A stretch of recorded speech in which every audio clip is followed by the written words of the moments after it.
One, the projections that all NDP aspirations are based on was that the economy must grow by an average of 5-6% annually up until 2020 and later on to 2030. None of that is happening. The economy is growing in the negative. You had said that you're going to create jobs. Actually, in terms of the objectives, in the current print of the NDP, is that unemployment next year, 2020, must be 14%. Next year, there won't be unemployment of 14%. It will be worse. It will be the 9.9 million people. Actually, it will be 10 million people who will be looking for jobs, are capable of working, and cannot find those jobs. That is what will be the realities of next year. So this NDP that you want to impose on us is off the rail. It's a coal train that is going on a different direction. And you still want to impose that as an agenda that must guide the whole of South Africa towards 2030. It is one of the things that we have to expose. Fact number 2 is that the South Africa's debt to GDP ratio is approaching 60%. So the state collectively owes more than 3 trillion rands. One of the biggest expenditure items in the budget currently is debt services, more than 200 billion rands. Out of the resources, the little limited resources that we have to service the debt, and it is just paying the interests. We have an existing budget deficit, meaning that there are expenditure items that have been allocated for, but the money is not there, meaning that you must go back to the market to borrow the money. Maybe that is the reason why you cannot say boldly here that you are going to build a bullet train because there is no money to do so. You cannot say here that you're going to build a city because there's no money to do so. Now, Minister of Finance, if we were to make a thorough analysis of revenue growth from 1994 up until now, there is no foreseeable future that even in the next 20 years, if the revenue grows in the same pattern it has in the past 25 years, we will be able to deal with these dreams. Let's call them isolations that were given by the president. It will never happen. There is no plan in terms of how we're going to deal with the revenue growth. The revenue sources are shrinking because the economy is not growing. And jobs are being lost. It means that the number of people who contribute to the revenue is going to be declined. What must be done? What is to be done? What must happen in terms of moving forward? I think you need to write faster now because we're going to give you the clearest perspective. One is that you must stabilize energy supply. And that is not going to happen through the unbundling of Eskom in the manner that has been conceptualized by Investec. That unbundling of chief restructuring officers is an Investec document. Part of the contributors to the 400 million that was utilized for Nazareth conference. It comes from there. Go to the annual report of Investec, you will see chief restructuring officer unbundling shared 20,000 jobs in Eskom. And that is what we are supposed to be dealing with. You can't unbundle Eskom in the current crisis that it is experiencing. If there is any unbundling that should happen in Eskom, it should be to create a state-owned renewable energies, a company, state-owned renewable energy component of Eskom that is going to harvest the wind and the sun to create sustainable and renewable energy. That is number one. Number 2 should be to focus separately on the construction of a nuclear power station in a fiscally neutral way, Minister of Finance. You can have a build, operate, transform model that can be able to stabilize the energy supply from Eskom without affecting the fiscus in the manner in which is being proposed. What you need to do also is that we must industrialize South Africa, not in the form of the special economic zones that have been attempted currently. Collectively, we have got special economic zones in Kuha, in Atlantis, in East London. One has been declared now in Mpumalanga, in Komanti Port, and in Musina.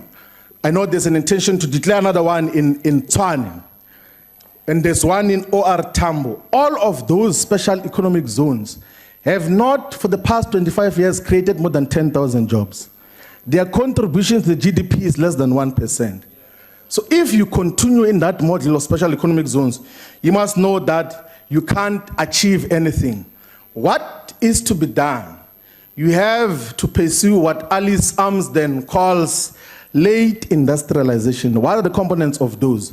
One is that you must use borrowed technology. You can't invent now. Innovation happened with the first wave of industrialization.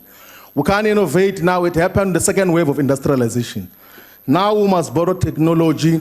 We must use state subsidies and protection of these industries. We must use the buying power of the state to drive local industrial expansion. The state in its entirety, all its entities, government, expends more than R1 trillion every year on procurement. And who is the ultimate beneficiary of that in buying the cars, the electronics, because all of them are made outside South Africa? It's the multinational corporations, which in turn are subsidized here in South Africa. We spend billions of rands giving to Mercedes-Benz, to Toyota, to BMW and all of those things without developing our own capacity to manufacture our own cars. We need to industrialize domestically and utilize the buying power of the state in order to make sure that we have got sustainable jobs in all the areas. So we must pursue what we call in the EFF Elections Manifesto, inward industrialization with export capacity. That is one thing that they have to look into. You made a commitment before that you want to create a sovereign wealth fund. You have not done so. A sovereign wealth fund has to be created so that even these FDI that you are chasing, when some of them come, you match rand per rand in terms of investments. That must happen here in South Africa.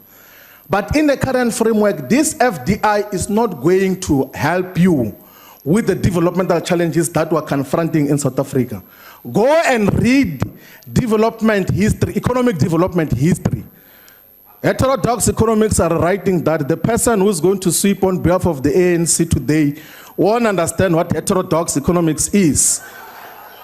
You will understand the context that in the history of economic development, there has never been an economy that is developed through FDI. That can't be your priority number one. There has to be development of productive forces here in South Africa, and anyone who comes as a reaction to the economic development that is happening domestically. That is what you have to look into. Also, you must reconceptualize your understanding of a developmental state, because you always throw developmental state, and what we have in South Africa is not a developmental state. A developmental state is autonomous from capitalist influences. When the commander-in-chief says that this imaginary influence that you have on capital is not there, he is pointing to the fact that you are not running a developmental state. A developmental state must be autonomous from capitalist influences. It must be able to direct where investment happens, the content, the form, the pace of investments that happen. But you are not doing so. Instead, the capitalists are the ones who are telling you what to do. That is why the Minerals and Petroleum Resources Development Act was withdrawn in order to allow Total to continue with the exploration in Mossel Bay. You are not in control. That is why NARSPAS is going to delist from the Johannesburg Stock Exchange. The government employees pension fund exposure to NARSPAS is worth more than 250 billion rands. But they're going to delist from the JSE number one, and they're going to unemploy more than 2,000 workers. One, there is government exposure. You are not in charge. There is no developmental state that is happening under your watch, so we must not deal with that in the different form. The founding manifesto of the EFF has got a pillar that speaks to the decentralization of development and building of new cities. We do not imagine it. We do not say as an imagination. We're not hallucinating about it. We're not illusionary about it.